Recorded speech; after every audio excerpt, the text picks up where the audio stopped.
था, अगर साइकिल पर कोई किसी इंसान के पास बाइक नहीं है तो क्या वो साइकिल पर जाएगा रुड़की? यहाँ वाहन की हो इरादे ना बदल, झबरेड़ा चेयरमैन की सीट कभी भी बदल सकती है। उनकी समस्याओं को देखकर उनका समाधान करने की पूरी कोशिश करूँगी। सबसे पहले उनके मुद्दों का हल होगा। आवास, प्रधानमंत्री आवास योजना का आवंटन पैसा जो रुका हुआ है उसे तुरंत रिलीज कर दिया जाएगा। मैं हूं आपके साथ अंकित त्यागी। आप देख रहे हैं वर्णी नेटवर्क। चुनावी जो सरगर्मियां हैं वो तेज हो चुकी हैं। सबसे पहले तो आपको मैं बताना चाहूँगा कि चुनाव लड़ने के लिए टिकट लेना पड़ता है और टिकट उसी को मिलता है जो दमदार प्रत्याशी होता है। आपका स्वागत है हमारे खास एपिसोड में, कौन होगा शहर का सरताज। और आज हमारे साथ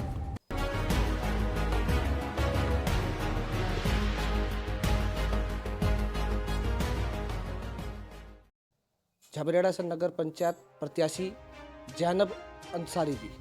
स्वागत है सबसे पहले तो आपका हमारे चैनल में, वाणी नेटवर्क में। आपको सबसे पहले तो शुभकामनाएं। जी धन्यवाद। मुद्दों को लेकर आप जनता के बीच में जाने वाली हैं और अपनी पार्टी है उसको कैसे मजबूत करेंगे और अपने पक्ष में जो मतदान जनता करे किसे करेंगे काम? हम लोग जनता के बीच जैसे आए हैं, जनता हमें लेकर आई है और पार्टी का धन्यवाद करती हूँ मैं कि उन्होंने मुझ पर भरोसा दिखाया और सहमति दिखाई। और हम लोग, हमारे बहुत सारे मुद्दे हैं, हम बहुत सारे मुद्दों पर काम करने वाले हैं। और जैसे कि हमारे यहाँ सीवर पाइप उनकी अच्छी वो नहीं है, तो हम लोग उस पर काम करेंगे। और हमारे यहाँ पार्किंग नहीं है, जैसे बस स्टैंड नहीं है, अभी वो क्या नाम, बुज़ुर्गों के लिए कोई भी पार्क नहीं है। तो ये बहुत सारे मुद्दे हैं। और लाइट की प्रॉब्लम है, पानी की प्रॉब्लम है, बारिश में भराव हो जाता है, बहुत सारी प्रॉब्लम है। चुनाव लड़ना आपको, आप आगे हैं, आपको पार्टी ने भरोसा जताया, कहीं ना कहीं आप मजबूत भी होंगे। लेकिन आपके सामने एक बहुत बड़ी चुनौती है। एक परिवार हमेशा से यहाँ पर राज कर रहा है, आपको कैसे उनको पीछे हटाकर आप आगे अपनी पार्टी को मजबूत करें? आप जानते हैं कि हमारी पार्टी काफ़ी मजबूत है और हमारे यहाँ से जी चंद्रशेखर आज़ाद जाकर कैबिनेट में बैठ चुके हैं। वो हमारी आवाज़ को मजबूत कर रहे हैं और हमें आगे बढ़ाने का काम कर रहे हैं। तो इसलिए हमारी पार्टी काफ़ी मजबूत है और हम उसी विषय में काम करेंगे। एक समस्या रहती है कि निकासी की समस्या रहती है, और जो कहते हैं कि हमारे कच्चे मकान हैं उनके लिए लोग बाग कहते हैं कि हमारे मकान बन जाए, तो उसके लिए आप कैसे उनके लिए कार्य करेंगे? मैं जनता के बीच जाकर उनकी समस्याओं को देखकर उनका समाधान करने की पूरी कोशिश करूँगी। आपके पति हैं सरफराज जी, उनका वो आपके साथ सहयोग कर रहे हैं? जी हाँ, मुझे पूरे परिवार का, पूरे झबरेड़े परिवार का सहयोग मिला है और मैं उनका धन्यवाद करती हूँ इस चीज़ के लिए। तो आप अपनी जनता से किस तरीके से वोट की अपील करना चाहेंगे? कैसे आप डोर टू डोर कैंपेनिंग आपने शुरू कर दी है, तो किस तरीके से लोगों को जाकर अपनी पार्टी जो है पक्ष में मतदान के लिए कह रहे हैं? हमारी पार्टी काफ़ी मजबूत है, लोग उसके बारे में जानते हैं और हम लोग अच्छे से कैंपेन कर रहे हैं। लोगों को घर से घर सरा जाकर उनसे मिलते हैं, बातें करते हैं। बहुत सारे मुद्दे हमारे सामने आते हैं कि हमारे लिए कोई काम नहीं करता, कोई खड़ा नहीं होता, तो हमने उन्हें विश्वास दिलाया है कि हम लोग उनके साथ हैं और उनका साथ देंगे। पूरा साथ देंगे, या जैसे जो और नेता करते आ रहे हैं कि अपना चुनाव का जो निकाला और फिर अपना गायब हो गए मार्केट से? हाँ, ये सबसे बड़ा मुद्दा है जी, सबसे बड़ा मुद्दा है कि वो 10, 15, 20 दिन दिखाई देते हैं और उसके बाद गायब हो जाते हैं। उनका आवास देहरादून में है। आप भी तो उनमें से नहीं है? नहीं, मैं झबरेड़े की वासी हूँ और मैं हमेशा आपको यहीं मिलूँगी। आपको मैं जनता से यही अपील करना चाहती हूँ, अगर मैं जीत कर आती हूँ तो आप मेरा घर जानते हैं, आए 24 घंटे आपके लिए, मेरे घर के दरवाजे हमेशा के लिए खुले हैं और मैं हमेशा आपके साथ खड़ी हूँ। दरवाजे तो वो कहते हैं अब तो वादे वो भी कर रहे हैं कि हमारे भी दरवाजे खुले हुए हैं। उनके दरवाजे तो हमेशा खुले हुए ही हैं, लेकिन मिलते नहीं है ना। जनता जिस इंसान को बीच में लेकर आती तो है, रुड़की है, उनका निवास तो रुड़की है। अच्छा, अगर साइकिल पर कोई किसी इंसान के पास बाइक नहीं है तो क्या वो साइकिल पर जाएगा रुड़की? यहाँ वाहन की सुरक्षा नहीं है, वाहन का कोई इंतज़ाम नहीं है। वो लोग तो गाड़ी में घूमते हैं। आम जनता से पूछिए कि उनको कितना सफ़र करना पड़ता है अपनी लाइफस्टाइल जीने के लिए। वो कह रहे हैं कि हमारी सीट थी, हम ही जीतेंगे। अब देख लो आप, कितनी बड़ी चुनौती है। जी हाँ, चुनौती है, मेरे लिए नहीं, जनता के लिए भी है और मैं चाहूँगी कि जनता हमारे साथ आए। क्या उस परिवारवाद की जो राजनीति उसको उखाड़ फेंकाएंगे आप?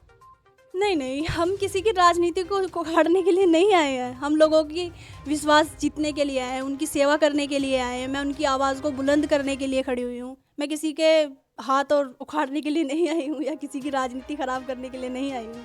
तो देखिए, कह रहे हैं कि हम किसी को उखाड़ने के लिए नहीं मैदान में आए हैं, हम तो जनता के विश्वास पर खरे उतरने के लिए आए हैं। और उनके पति हैं सरफराज जी। जी, आपकी जो पत्नी है, धर्म पत्नी है, काफ़ी मजबूत हैं, अच्छी वक्ता भी हैं, क्या कहेंगे? मैं तो जनता से यही अपील करना चाहूँगा कि इस बार आज़ाद समाज पार्टी को वोट करें और हम लोगों को मजबूती से खड़े होने का मौका अवसर प्रदान करें। तो इनका सहयोग आप किस तरीके से कर रहे हैं कि ये तो डोर टू डोर आप भी जा रहे हैं या आपकी पत्नी ही ज़्यादा मेहनत कर रही है? नहीं, मेहनत तो सभी को करनी पड़ती है चुनाव में ना, सभी को करनी पड़ती है। हम भी जाते हैं, वो भी जाती हैं, सबको ही करना पड़ता है। कितना मजबूत रहने वाली है आज़ाद समाज पार्टी? आज़ाद समाज पार्टी इतना मजबूत होने वाली है कि देख लो, कांग्रेस में खलबली मच गई कि अब कांग्रेस पार्टी को भी छोड़ छोड़ के लोग भागने लगे। आपके आने से खलबली मचेगी कांग्रेस में? बिल्कुल। और जो भाजपा?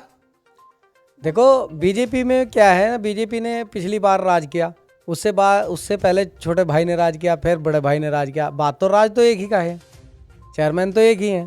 यहाँ बहुत सारे मुद्दे हैं, जैसे प्रधानमंत्री आवास योजना है, उनमें 20-20 हज़ार रुपये दे के उनके मकान तोड़वा के छोड़ दिए गए, फिर उन्हें पैसा आवंटन नहीं हो रहा। मैं जनता से आग्रह करता हूँ कि हमें वोट दें। अगर आज़ाद समाज पार्टी यहाँ जीत के आई तो सबसे पहले उनके मुद्दों का हल होगा। प्रधानमंत्री आवास योजना का आवंटन पैसा जो रुका हुआ है उसे तुरंत रिलीज कर दिया जाएगा। जब टिकट का बात चल रही थी कि कांग्रेस से टिकट होगा, तो गौरव चौधरी जी कह रहे थे, उनसे पूछते थे पत्रकार, कहते थे कि आपका टिकट होगा, वो कहते थे कि टिकट तो हमारा ही होगा। उनके राज को कैसे मिटाएंगे आप? देखो, राज तो सदा किसी का रहा ना रहेगा, ठीक है ना। एक शेर थी कि समा बुझकर भी जल सकती है, तूफान से किश्ती निकल भी सकती है, मायूस ना हो, इरादे ना बदल। झबरेड़ा चेयरमैन की सीट कभी भी बदल सकती है। तो कहीं ना कहीं इस बार जो बदलाव है वो आपकी जो जनता है वो कर रहेगी। जनता बदलाव चाहती है, जनता जनार्दन है, बिल्कुल बदला करेगी। क्या चुनाव चिन्ह है पार्टी का? एक बार हमारे दर्शकों को और अपने जो जनता है उससे वो एक बार वोट की अपील करिए। मैं सभी झबरेड़ा वासियों से अपील करता हूं कि आने वाली 23 तारीख को हमारे चुनाव निशान केतली पर मोहर लगाकर विजयी बनाएं। क्या चुनाव चिन्ह केतली या कुछ और तो नहीं है? नहीं है, केतली है जी। जी। और जो रावण जी हैं कहीं ना कहीं संसद तक पहुंच गए हैं केतली को लेकर, तो उस केतली में जो चाय है, सुबह गर्म जो ठंड का मौसम चल रहा है, लगातार आप चाय पिलवा रहे हैं केतली में गर्म कर करके, तो ये चाय कितनी पिलाई जाएगी झबरेड़ा वासी? ये चाय पूरा असर करेगी सर, ये क्योंकि ठंड का टाइम है, इस टाइम तो चाय ही पूरा असर करती है।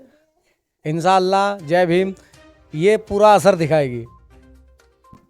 फूल है और फूल हाथ के पंजे में फूल खड़ा है, क्या कहें?